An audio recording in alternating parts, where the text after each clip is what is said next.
grande prazer, estamos começando mais uma edição do nosso programa, todas as segundas-feiras, às 15 horas e 30 minutos, aqui na Rádio Vibe Mundial 95,7 FM. Hoje, eu tenho o prazer de receber aqui nos estúdios da Rádio Vibe Mundial, Letícia Bacin, diretamente de Florianópolis. Ela abriu um espacinho na agenda para vir aqui fazer uma entrevista incrível sobre um tema que nós nunca tratamos aqui na rádio. E ela vai dar um show aqui desse tema hoje. Bom dia. Bom dia, que prazer estar com você. Vou te chamar de Marcos. Né? A gente já se conectou aqui. Eu venho para falar de psicogenealogia. Parece um trava-língua como o meu nome da minha árvore paterna, que é Kuchokovolek. É um trava-língua, então, para não ficar muito distante, eu venho falar de psicogenealogia. E o que é isso? É a ciência que estuda a mente humana a partir da história familiar. Então, nós, a partir dessa ciência, de uma mulher que também era advogada como eu, começou a entender que não existem coincidências. A partir da morte de um filho, assim como o Dr. Hammer, que perde um filho, a gente, na minha opinião, nunca perde, né? Morre um filho e ele começa a perceber no próprio corpo uma superprodução de células, né? Ele, como médico oncológico, percebe que o câncer, na verdade, nada mais era do que uma solução biológica. O corpo tem uma inteligência. Anne Ancela também, ela então falece um filho e a filha dela diz assim: mãe, você já observou que existe um padrão na nossa família? O segundo sempre morre? E aí ela, nossa, vou olhar. Porque realmente o irmão dela, o que era o segundo, morreu. O irmão do pai, né, no caso o cunhado, também morreu e era o segundo. E ela, a filha, disse que sempre intuiu que o irmão morreria e de fato morreu. A partir dessa observação, Anne Ancela, que depois de advogada se torna psicóloga, ela da corrente freudiana, ela começa a solicitar para os seus pacientes oncológicos que façam as suas árvores genealógicas. E ela percebe que a data do adoecimento, as datas dos traumas, dos acidentes, elas estão mapeadas epigeneticamente. O que é epigenética? Epi, acima da genética. Então, Marcos, eu te confesso que a gente estava falando um pouquinho antes aqui do programa, né? Acho que a nossa jornada pessoal, de alma, fala muito do nosso propósito. E eu, quando era menina, 12, 13 anos, estava na escola, e a professora disse assim: olha, gente, 80% do nosso DNA é lixo. Eu sempre fui cristã, respeito todos os olhares, né? Mas eu pensei assim, bom, se Deus fez o ser humano, que é tão perfeito, a gente estava estudando biologia, né? Tão perfeito o ser humano, o corpo humano, como é que 80% do nosso DNA seria lixo? Antigamente nominado pelo junk DNA. A ciência, ao longo dos últimos anos, né, corrobora isso que já era intrínseco de sabedoria do ser, de que nós temos no nosso DNA memórias dos nossos antepassados. Então, nós somos feitos de matéria, mas também somos feitos de histórias. E são essas histórias que são especialidades da psicogenealogia e também das constelações. Que é um tema incrível.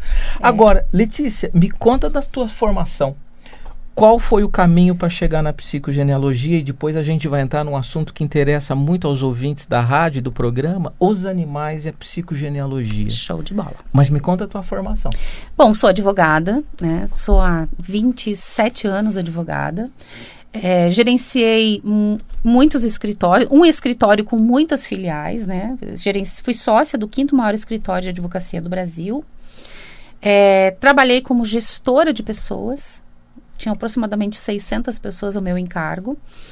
E percebi, Marcos, que o grande problema de gerir uma empresa, o grande desafio dos gestores, é entender as relações humanas. Eu atendia muitos donos de empresas e aí percebia que a gente sabe lidar com produtos, com comércio, mas não sabe lidar com pessoas. E aí, aos meus 40 anos, como uma boa descendente de judeus, aos 40 tem uma guinada na sua história, eu decidi estudar a mente humana. Fui estudar parapsicologia, e é bem linda essa corrente, porque nós temos na parapsicologia 3 correntes diferentes. A católica, cujo ícone é o Quevedo. Nós temos a espírita, inclusive tem aulas lindas aí sendo ministradas hoje Vou citar uma pessoa que é aqui de São Paulo, o Dr. Sérgio Felipe de Oliveira, um cara incrível. Era da rádio. É um cara incrível, eu sou apaixonada por ele. Era não, é da rádio. Eu sou apaixonada, divulgo ele nas minhas aulas, é um cara incrível. Ele deu agora, semana passada, um workshop sobre telecinesia. E a corrente científica que está ligada à Universidade Dunk, na Califórnia, né? Então, eu acabei estudando essa corrente para estudar os mecanismos da mente. O que acontece com a nossa mente? A nossa mente não é local, né? Ela é alocal, ela é atemporal. Nós atuamos sobre a matéria, nosso corpo é uma matéria também. Às vezes nossos equipamentos dão problema, a gente não sabe por quê. Nós estamos atuando sobre eles, né? Existe uma reciprocidade. E depois da parapsicologia, fui fazer neurociências. Aí entrei em contato com a nova medicina germânica, porque eu tenho um irmão que tem um tumor de hipófise e queria entender tudo isso. E só então que eu me deparo com a psicogenealogia, né, na minha jornada. E aquilo, quando eu me deparei com um livro falando sobre isso, todas as células do meu corpo vibraram. Realmente foi um encontro da minha alma com essa ciência. Almas. E eu me propus a ser uma grande divulgadora dessa corrente. Larguei esse escritório, né, para começar do nada. Fiquei 9 meses num processo realmente sabático. Não sabia o que eu ia fazer, só sabia o que eu não queria mais fazer. E eu queria entender de pessoas, né? E dentro da minha atuação como advogada, eu presenciei muitas situações de exclusão, né? A gente falava um pouquinho antes. Sócios montando holdings, reestruturando societariamente a empresa, aí tinham filhos fora do casamento, filhos que eram excluídos, né? Esses conflitos de exclusão reverberavam na própria empresa. Empresas que trabalhavam com caixa 2, né, que tinham problemas depois na própria sucessão empresarial, tinham desvios de dinheiro na própria empresa, na própria corporação. E aí eu percebi que tinha algo que regia essas situações. Eu queria entender. Então foi por aí que eu entrei na psicogenealogia, que ganhou meu coração. Aonde entram os animais na psicogenealogia? O que você pode ajudar o ouvinte da Rádio Vibe Mundial nessa questão? Adoro isso. Bom, também sou uma estudante de Cabala, né? Cabala não é uma religião, é um entendimento das leis que funcionam, regem o universo, rege a alma. E nós também estudamos os reinos, né? Nós, enquanto embriões, nós passamos por vários deles. O embrião pequeno, né? Ele é uno, indiviso. Depois ele vai dividindo, e quando nós somos pequenininhos, a gente parece uma sementinha, né? Uma pedrinha, uma sementinha, um animalzinho, depois um humano. Então nós temos em nós essa informação dos reinos. E os animais, claro, nós coexistimos, temos funções recíprocas. E como é que a psicogenealogia olha para os animais? Nós temos um módulo da nossa formação que fala disso. Eles vêm ocupar um lugar, não entram na nossa casa por acaso, eles vêm ocupar um lugar para que a gente tenha a oportunidade de ressignificar alguns traumas, algumas situações mal elaboradas. Assim como servimos uns aos outros, né, nessa troca de amor, de empatia. Eles também vêm nos ensinar o amor incondicional, entre tantas outros ensinamentos. E cada animal tem uma característica. Por exemplo, os cachorros. Se você observar os ciganos, né, eles soltam os cachorros antes de se instalarem num determinado local. Por quê? Porque o cachorro, ele consegue identificar a energia dos veios d'água. Ele não vai deitar onde tem um veio d'água, que a gente já sabe pela radiestesia, que é um lugar complicado. É um lugar que pode desenvolver doenças. Então, os ciganos montam seus acampamentos observando os animais. E a gente perdeu essa capacidade de observar os animais, né? Porque eles têm... nós temos a mente racional, né? Na própria Bíblia você tem ali a função de Adão dar nome aos animais. E essa função de dar nomes estava diretamente vinculada às suas funções. O gato, por exemplo, tem uma capacidade de identificar o desequilíbrio, a dor, a enfermidade, né? Ele vai exatamente nesse ponto. O gato, ele é mais individualista do que o cachorro.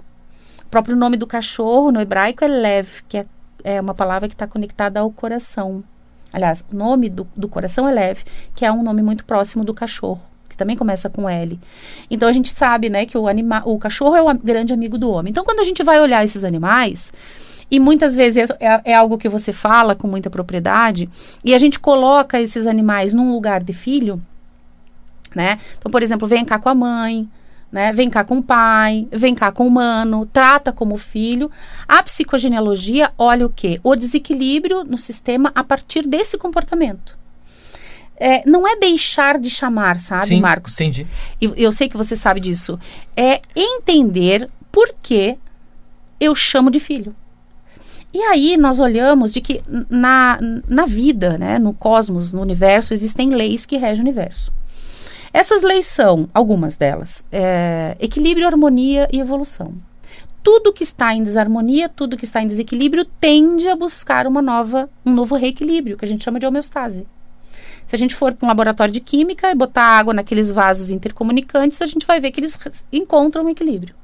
Na nossa família, a mesma coisa, nós nos reequilibramos de geração em geração.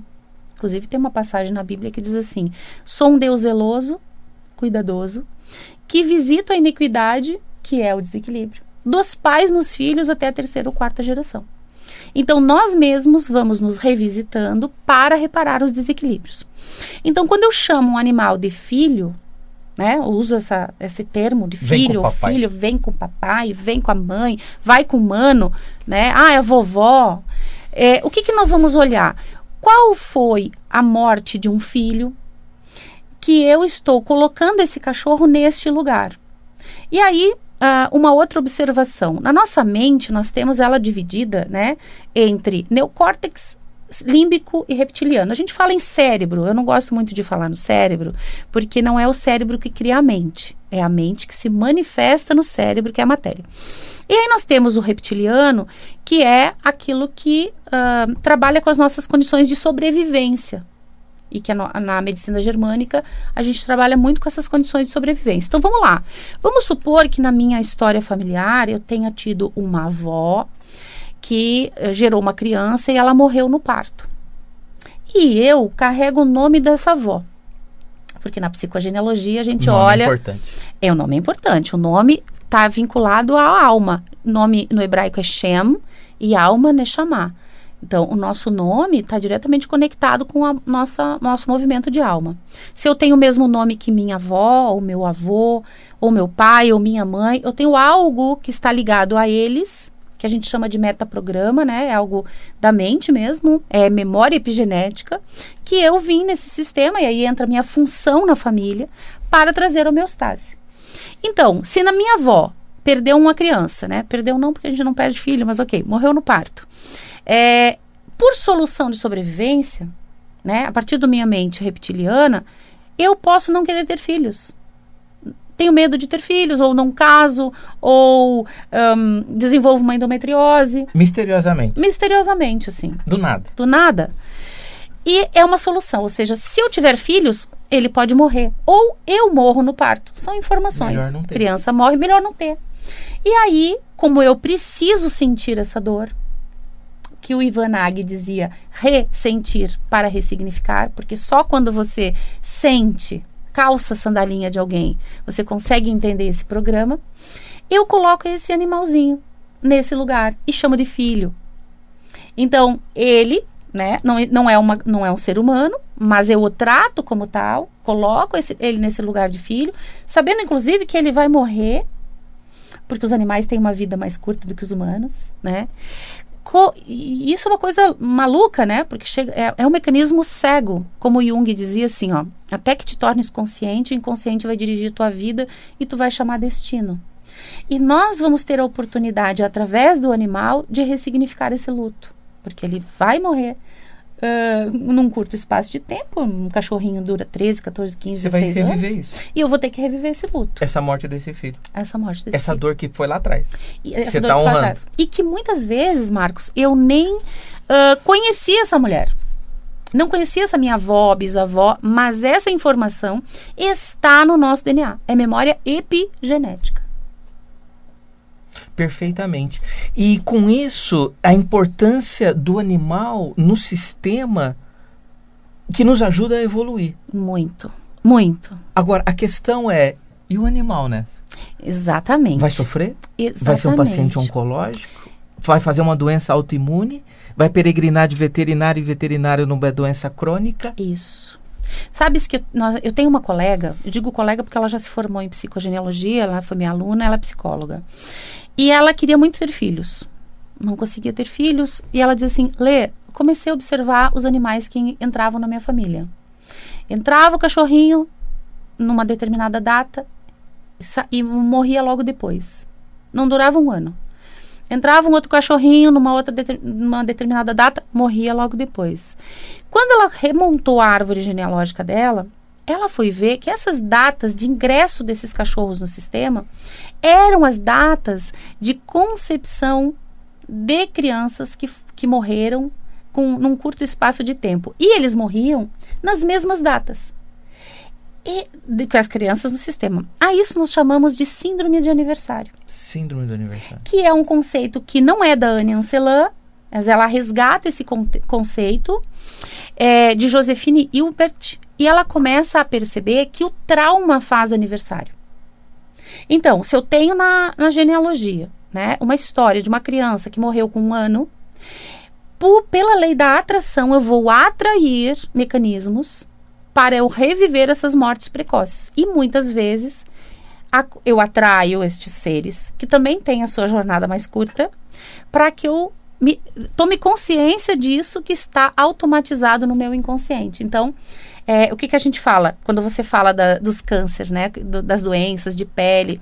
Quando o animal manifesta o conflito no corpo, ele está conectado também mentalmente, né, nesse campo morfogenético que nós estamos inseridos, com a minha história familiar. E nós também com a dele.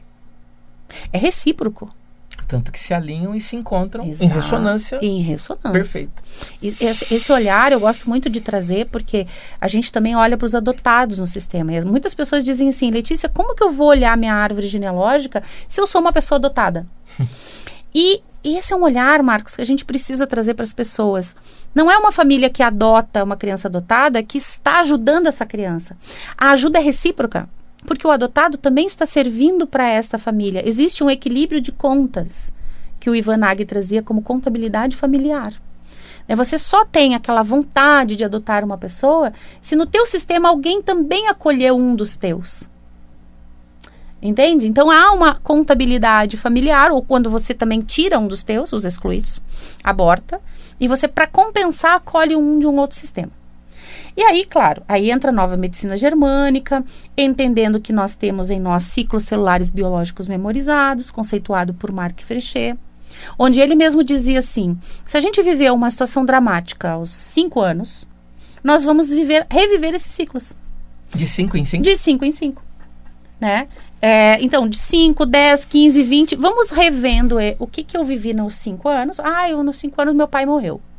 Beleza, de 5 em 5, quais são as perdas que essa pessoa vive para que ela possa ressignificar a morte do pai? Isso pode acontecer na minha própria vida ou na cadência geracional. Eu posso ter descendentes que vivam de 5 em 5 anos conflitos de perdas para ressignificar essa minha perda. Então, eu posso viver através dos filhos ou através dos animais que entram no meu sistema. As pessoas que você atendem, que você ensina, você tem cursos nessa área de formação em psicogenealogia, com certeza. Uhum. Quais são as maiores demandas que eles trazem para você? As grandes demandas são as dores dos relacionamentos. E os vazios existenciais. Vazios existenciais. E saúde, terceiro? Muito. Na verdade, o problema do relacionamento, ele acaba desencadeando o problema de saúde. Por exemplo, lúpus. O lúpus, né? A gente já decodificou lúpus, câncer, várias enfermidades, você sabe disso. O lúpus é um conflito de contato e separação. Eu tenho agora está fazendo a jornada, né? Está fazendo a formação em psicogenealogia. Ela é uma menina adotada por uma mãe, que era colega da mãe biológica, que era uma prostituta, e não sabia quem era o pai. E ela veio para eu fazer um atendimento. E a gente sabe que o lúpus, ele tem um programa de duplo conflito de contato e separação. Então, assim que a menina nasce, a mãe dá ela, né, em adoção para uma colega.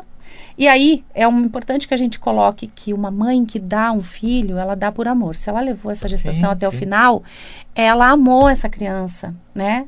Tanto que ela não interrompeu a gestação. Aí é que entra o nosso desafio de fazer com que a pessoa entenda isso. E parar de julgar, né? E parar de julgar. E aí, depois de 5 anos, essa mãe adotiva encontra a mãe biológica e devolve o filho. Diz, ó, toma, que a filha é tua. Ela fica uma semana com a mãe biológica e a mãe devolve novamente ela, bota ela para dentro do portão, assim, ela volta para a mãe adotiva. Ou seja, viveu duplamente um conflito de contato e separação. E aí tem o lupus. Nós precisamos entender que este momento vivido por ela pode ter sido programado, aí que entra o Hammer, né? O biochoque, o momento de choque emocional onde eu transcrevo tudo que está na minha volta. Transcrevo o sensorial, o visual, o auditivo, o sinestésico, tudo eu transcrevo. E, de repente, a minha geração cadencial acessa essa informação na mesma data, na mesma idade, e vive conflitos de contato e separação. E o animal, eu vou dar um exemplo da minha cachorra. Eu tenho uma Golden, né?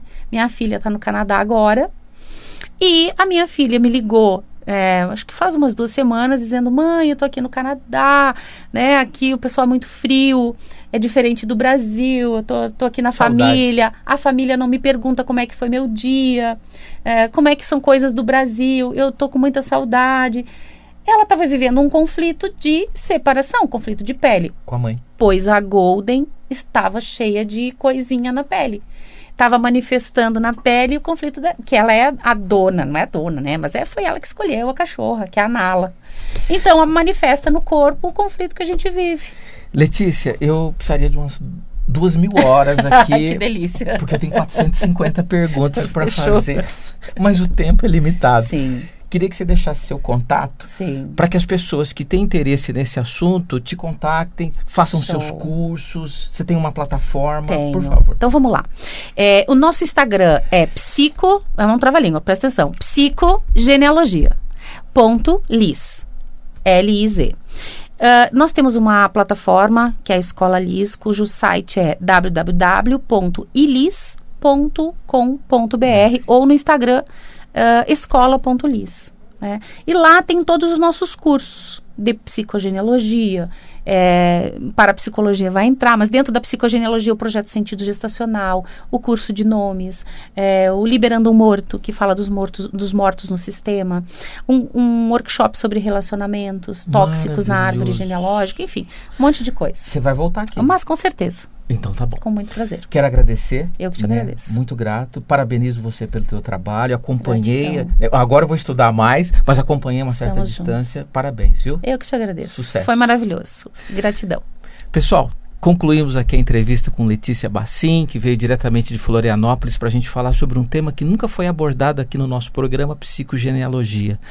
Muita gratidão pela sua companhia aqui na Rádio Vibe Mundial, www.drmarcosfernandes.com.br e oficial Dr. Marcos Fernandes. Se quiserem entrar em contato comigo, fiquem à vontade. Um grande abraço